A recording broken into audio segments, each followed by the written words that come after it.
Hello, everyone. Welcome to today's service. I want to start the service with Gassho and Nembutsu.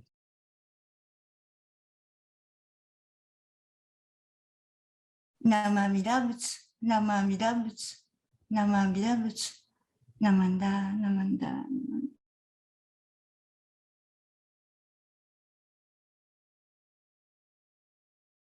Thank you. October started, but San Diego still has warm weather. I hope you and your families are doing well. We are having Shotsuki Hoyo today. Kenji Sensei will read the names of deceased ones who passed away in October. Next week, we are having a special service, which is our 95th anniversary service. However, today's service is a special one too. Kenji Sensei will present us with his farewell message. This message will be his last DHARMA message on Sunday's service at the Buddhist Temple of San Diego. First, Kenji Sensei will recite Bandhana and Tisarana. So please chant along with Kenji Sensei.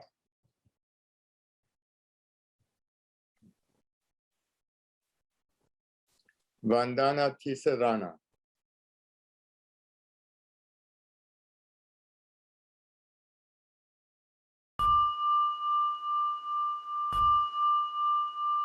Namo tassa bhagavato arahato samma sambuddhassa.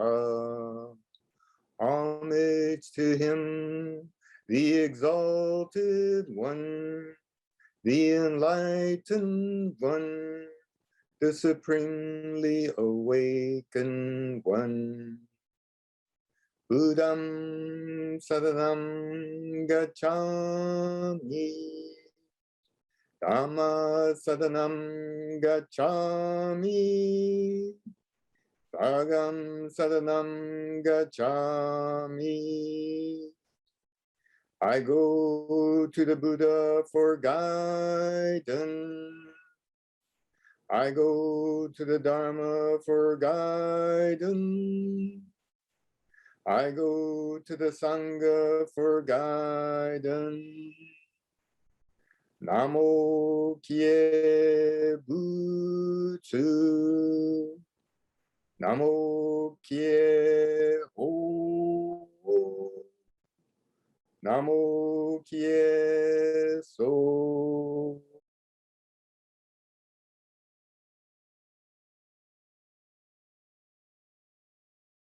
Namo Amida Buddha. Namo Amida Buddha.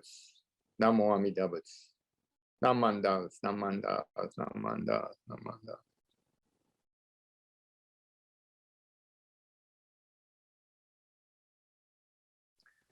This morning, being the first Sunday of the month, I will read the names of those who passed away in the month of October. If you have a home obutsudan or altar, please go and burn incense in their memory.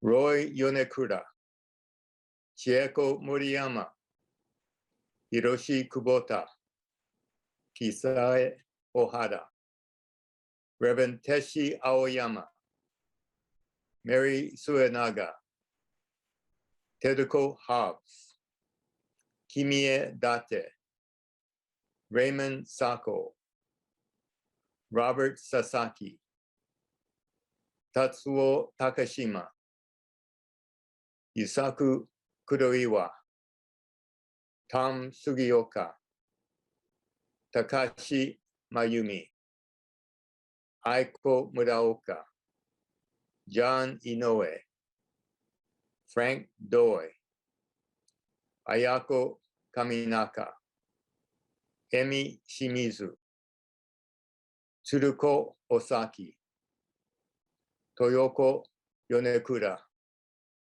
Nancy Imai, Minoru Takasugi, Haruno Mayakawa, Chiseko Oya, Tadashi Yano, Aiko Tachiki, Betty Teague, Tomi Yada, Jimmy Shinohara, Charlie Torio, Helen Kawahara,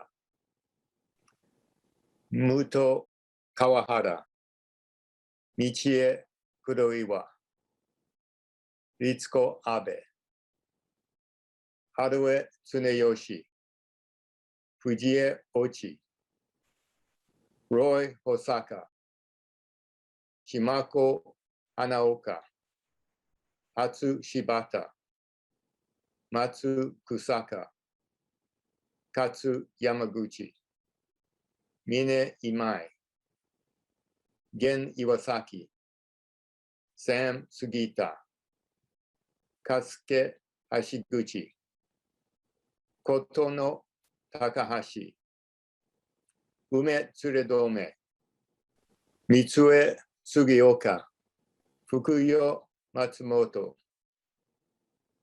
Tomoyo Kuwada, Takeshi Monji, Toshino Hamano, Zentaro Asamen, Koichi Fuji, Kanzo Okuni, Tsuneichi Sameshima, Kazue Himaka, Otoshichi Ochi, Tsuneichi Hirata, Katsue Takashima, Nobuzo Kida, Reverend Gunze Nishi, Jinkichi Yamasaki, Ito Fukamizu, Sueichi Azuma, Masaichi Yamada, Tatsujino Yonekura, Yasaku Nakamura, Itsuemon Tanaka, Ikichi Ito.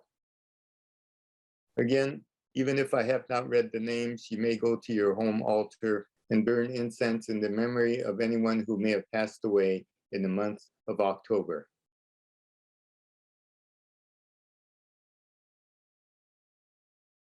Good morning. This is a somewhat sad occasion for me because it will be my last Dharma talk in San Diego. And it's especially disappointing because I'm not doing it in the Hondo gathered with all of you. We will be able to see some of you next week as we do a drive-by farewell. And I'm hoping that next year, after the COVID situation is diminished, that we can return to have a little more pleasant farewell in a better setting. You know, this COVID crisis has really disrupted all of our lives throughout the world. It's been a mirror in that it reflects back how we encounter life. It's presented to us the true nature of life, and it shows us how we think and conduct ourselves with the effects that go all around us. There's a strong possibility of illness and death, as over 700,000 Americans have died within a year and a half. And so death is close to us, and it affects everyone, the elderly, even children. And this is like life was perhaps over a century ago and before that time, because death was always a close reality to everyone. Now, what about other threats? We have global warming, fires, floods, earthquakes, storms, and we have social things such as gun violence, race, gender, and economic inequalities, international threats, and even domestic terrorism. And throw in just family and community problems and upsets. We have all these things that challenge us, and they threaten life itself. Now, today's Dharma talk is not really about COVID. The point is, where do we go for these answers? The intention of this talk is to really realize and appreciate the gift we have as Jodo Shinshu Buddhists, because we have the teachings of wisdom and compassion, and we have a path that can resolve any problem. And I want to ask whether we are really aware of this treasure and whether we can reflect on it, and ask ourselves whether we are really using the teachings, practicing it, because it not only can help us with the small problems, but even with the large ones, and even death itself. The question is, how do we respond to negative threats and the negative aspects of life? You know, we all have problems, family problems, neighborhoods, even national and international problems. How do we address them? Do we just ignore them? And how does the teachings of the Buddha help us? You know, just attending temple, is that helpful? Or do we have to do something? Do we have to practice? What is our practice as a Jodo Shinshu Buddhist? Now, in our modern society, we have a lot of gurus. There's a lot of books, TV shows, lectures, a lot of areas where people tell us how we can deal with life. And they may address many aspects of life, but I don't think they covered all of it. Now, I mentioned in my October newsletter article that none of these present-day gurus really have a complete method of addressing all of our problems. But Jodo Shinshu does. And I want to emphasize why we might be following the Buddhist teachings, and also why it may not be working. It works because Buddhism has been around for 2,500 years. It's been in almost all the countries. And it's really influenced cultures and countries throughout history. And it's because it's based on truth, not so much on belief, not on hopes and prayers. It's based on waking up to truth and living according to the laws of truth. It's comprehensive, deep, and it helps us at many levels. Buddhism works. And it may take a little effort to understand it because it works a little differently than many Western religions. First, let us look at why it may not be helping some of us. I'm going to use an analogy to help us understand why it may not be working. Prior to my going to dental school, you know, I had a family typically in the 1950s who did not have much money, so we did not put a lot into dental treatment. And so when I got to dental school, I realized that I had many cavities and I had to have a lot of dental work done. I also had crooked teeth.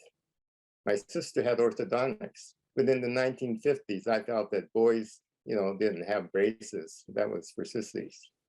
But then when I got to dental school, I realized that I did need orthodontics, and I did get treatment.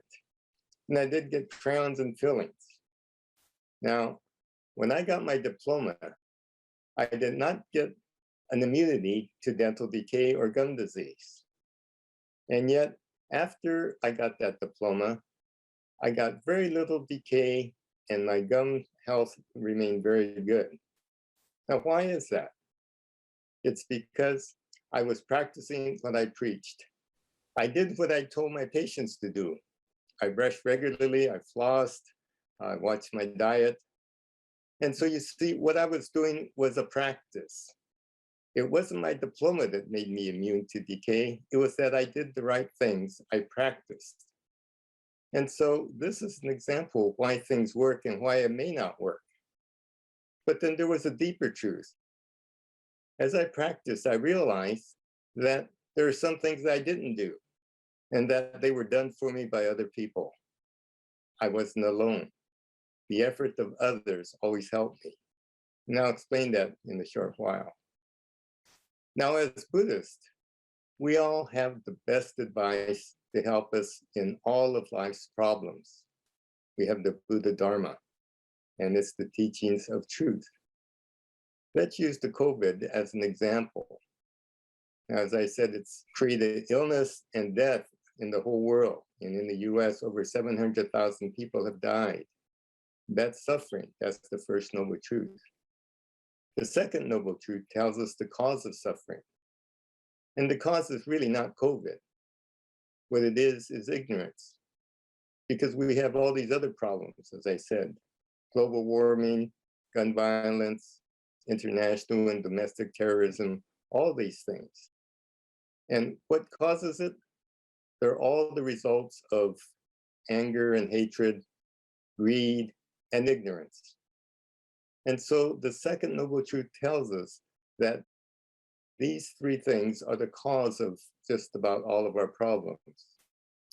The third noble truth says that there is a resolution for this. And in COVID, the resolution is a vaccine. Now, that's not a cure. A vaccine just balances this disease. And this is what our third noble truth can tell us. Now, at a deep level, yes, it can really resolve it. But for us common people, let's think of the third noble truth as just balancing those things that challenge us. And then the fourth noble truth, and this is what I think is important. It tells us a path, the Eightfold Path. How many of us really practice? We have the Eightfold Path, we have 5 precepts, 6 paramitas. We have a way to practice the teachings toward truth. For Shin Buddhists, we have this practice of the Nembutsu, being mindful of the Buddha. And what that might mean is that we see ourselves as part of the whole, the me within the we. And what we're practicing is receiving. We practice harmony and balance. All these things that we've learned with the Eightfold Path and 5 precepts and so forth are ways that help us in ordinary life because they are guides. Now, it just makes sense. The closer we are to these practices, the better things go. We know that the less we, kill or lie or steal or take drugs, the better life goes for us. And what about the other things in the 6 paramitas? We know that discipline is helpful, being generous, being patient, having perseverance, meditating and being calm, and of course, wisdom. These things may be difficult, but these are the things that help us in ordinary life. Now, they may not get us to that spiritual level, and yet, as Shin Buddhists, we do have the Nembutsu. It allows us to go deeper. And this is what I found out with my dental practice of just brushing and flossing. I found that I had limits. Practicing as Shin Buddhists, our practice has us realize that we have limits. That when we reach these limits, we realize that it is really the efforts of others. I was able to keep my mouth healthy because not only did I brush and floss, but I had these crowns and fillings. You think I did my own root canals? Now that's ignorance. And so in our lives, there are always others who have helped us all along the way. And this effort of others, we sometimes call the compassion of Amida Buddha. And so as Shin Buddhists, we have the practice of receiving. And we realize that with greed, it can be balanced with gratitude. In other words, finding things every day to say thank you, namandas. We realize that instead of wanting things we don't have, we can appreciate the many things that have been given to us. And then there's ignorance. Ignorance can be balanced by understanding. Understanding is really realizing how things really work. Now, understanding can be expanded. It can be expanded to experience. And let me give you an example. Queen Vaidehi had a real problem, and the Buddha advised her. And what he advised her to do was to meditate on the setting sun. Now, we might think about that and say, yeah, I understand that. But if we were to go out and actually meditate on the setting sun, how would that feel? It would be an experience. Try that, because understanding expands, and understanding becomes one that includes the body, the mind, the heart, and the spirit. So think about understanding as an experience and expand ourselves in that sense. And then we have hatred. hatred can be balanced by humility. Just feeling that we are one and equal with others. And to do that, we bow our heads. And we talked a few weeks ago about bowing our heads continually, doing that consciously. And then one day we find that our head lowers itself. When we realize the truth, we show respect, we show humility, and it just comes to us because we find out that we really appreciate life. We appreciate the compassion of Amida Buddha. And this is what it means to wake up by receiving, by really waking up to all the things that we have received from others. And when we do that, we realize that because of the efforts of others, we also can be part of that vow, that primal vow, where we can help others. And by helping others, we are becoming what we might think of as a bodhisattva, one who really is concerned and connected with all others. So these challenges of life help us to wake up. And as Shin Buddhists, we have it all. We have the complete package. For ordinary people, we have these guides where we know how life works, and we use the principles of the Eightfold Path to help us through life. And as we do these practices, we realize that we have limits. And when we experience these limits, we realize that it is because the efforts of others, the compassion of Amida.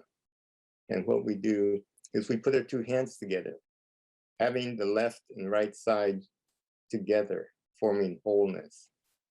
And we voice the Nembutsu, Namo Amida Butsu. And we experience the joy of just being alive. So please continue to listen and to receive. And we have some very qualified minister's assistants and Sangha members to help us remember these things. We continue to learn by coming to courses like Buddhism 1, 2, 3 to ask questions on the topic we talk about.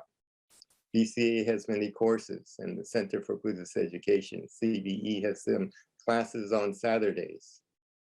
And OCBC has something online called Everyday Buddhist. I encourage people to go to that. I have another article coming out on Tricycle Magazine in the November winter issue. And in it, I invite people to visit the Jolo Shinshu Temple, to go to the BCA website to find the temple near them. So hopefully there will be others coming to find out, how to live life as an ordinary person and yet really appreciate and wake up to the joys of life. Now, I will be leaving San Diego. I've really enjoyed my time here. Karen and I will be leaving at the end of October. And I've really enjoyed waking up in the finest city in America. And I've really enjoyed waking up and being part of America's finest Sangha, the BTSD. I want to thank everyone for their help. Karen and I have made some very deep friendships, and we appreciate it. We consider everyone Dharma friends, even if you're not Buddhist. Now, the COVID situation has really kind of hampered us in this last year and a half. And I wasn't able to accomplish some of the things I would have liked to. But I've received so much from this Sangha, it really made me feel whole. And I experienced the me within the we. I want to thank you for the HUG, humility, understanding, and gratitude, for the hug. And I bow my head to you. So please join me as together we voice the Nembutsu. Gasho. Namo Amida Butsu, Namo Amida Butsu, Namo Amida Butsu, Namanda. Thank you. Thank you very much, Kenji Sensei, for the Shotsuki Hoyo and your beautiful message. Thank you for teaching us that effort of others is the compassion of Amida. We will miss you dearly. Please visit us next year. Thank you everyone for attending today's service.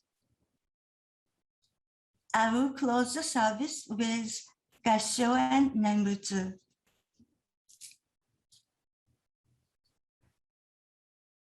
Namo Amida Butsu, Namo Amida Butsu, Namo Amida Butsu, Namanda, Namanda.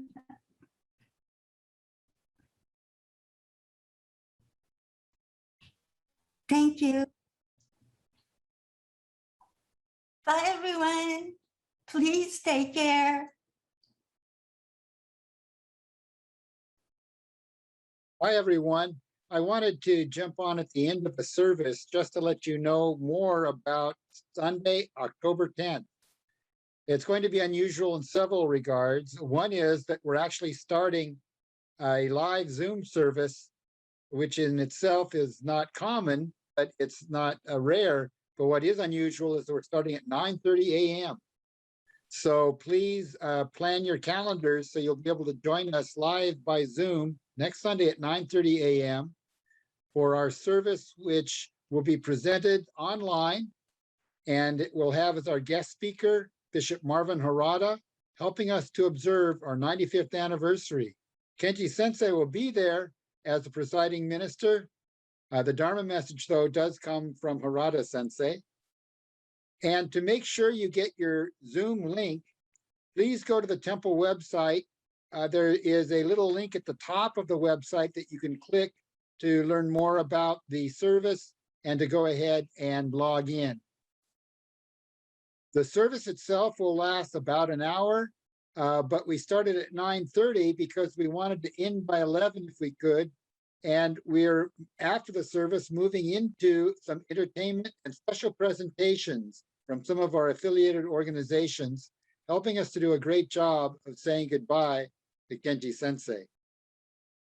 But that's not everything, because then at the temple live, we do have that drive-through. And I know it's kind of unusual, but it's a safe way for us in this COVID environment to still see each other. Those of you who went to the Yasukochi pickups know what it's like. There are several stations. If you pre-ordered a bento, you can pick up the bento. And we have some other things to give you, as well as giving you a chance to say goodbye and give best wishes to Kenji Akahoshi and Kenji Sensei. We regret that we're not able to spend a lot of time doing that, so we won't have you stop and get out of the car, but from the car, they will be available to you and you can share a few words. You'll also get a chance to see the temple's new paint job, our 95th anniversary capital improvement project. That part of it is already done and it looks great, so you can enjoy that as well. The organizers of this drive-through event want you to know it starts at 12 noon. We've given you almost an hour to get ready after the Zoom service. The organizers also ask you to go ahead and self-organize, if at all possible, by last name alphabetically. Not that you have to make sure that you're before anybody with a name which begins with a different letter of the alphabet, but really they're just asking people whose last names begin with A through M to, if at all possible, come between 12 and 1. And those whose names begin with N through Z, last names beginning N through Z, please come from 1 to 2 p.m. And of course, we think that it'll be a good turnout, but we also know from our Yasukochi events that that should probably take care of any traffic jams, and everyone should get a turn. So we appreciate your understanding. Thank you again, everyone. Look forward to seeing you next week at October 10th, 95th anniversary, and farewell to Kenji Sensei. Take care.